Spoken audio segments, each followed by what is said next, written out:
¿Cuándo fue la última vez que vimos un arcade racing en consolas? Y no estoy inventando el género, sí existió hace muchos años y fue bastante popular, por cierto.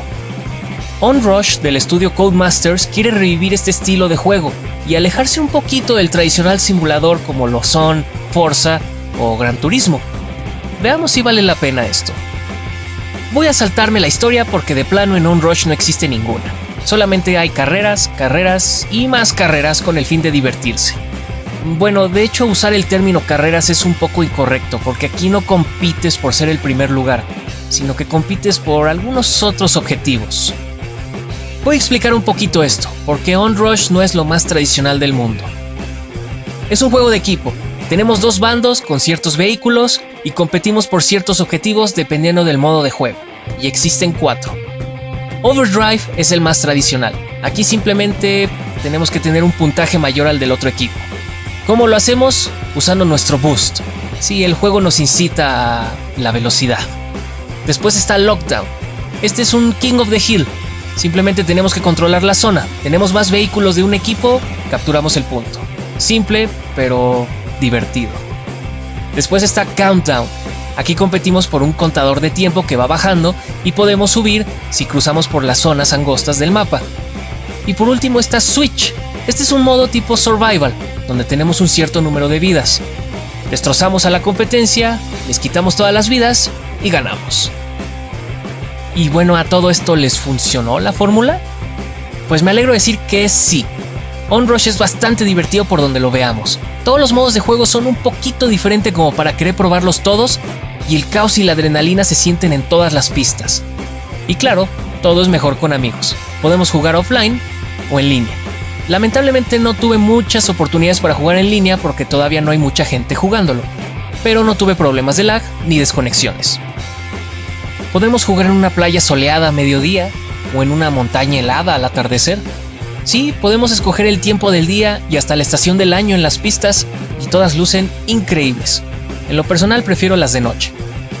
La música es bastante frenética, se siente muy adecuada a la ambientación y pues todo lo que es Onrush. Pero no es heavy metal, o sea, no es música pesadona. Un bonus especial del juego que quizás debería guardarme para la sección de contenido, pero que causa más impacto en la presentación, es poder tomar fotos. Así tal cual, pausamos la acción y tomamos fotos. ¿De qué? Pues de choques, de piruetas, hasta de las mismas pistas si queremos. Los controles se manejan muy fácilmente, y me gusta esta adición porque así podemos apreciar lo que no se puede mientras estamos como locos en las pistas. ¿Y qué creen? El juego tiene loot boxes. Pero tranquilos, son muy fáciles de conseguir, solo subiendo de nivel y esto se hace rápidamente. Y solamente son cosméticos, como emblemas, colores para nuestros autos y bailes para los conductores. Y un extra más del juego que era bastante opcional, no lo tienen que revisar, pero se agradece bastante, es una sección de tips y videos instruccionales. ¿No sabes cómo jugar Lockdown? Bueno, hay un video que te lo explica. ¿No sabes qué hace este auto? ¿Qué habilidades tiene? Bueno, también hay un video bastante completo que te explica todo. Me encantó esta sección, realmente me fascinó. Ya nos hacía falta un juego como este. Los tipo arcades ya no existen, ya casi no hacen. Ya no están los beat'em ups, o hay muy poquitos que hacen estudios independientes. Ya los shooters tipo House of the Dead tampoco existen. Onrush realmente quiso revivir esto y lo hizo de una manera excelente. Ya sea que se la hayan vivido en las maquinitas con juegos como este, o que sean fans de los títulos de carreras, Onrush es una recomendación bastante sólida para cualquier fan de la velocidad. Y espero realmente que este juego sea una pauta para revivir más estilos de arcades. Eran épocas más sencillas, sí, pero muy divertidas.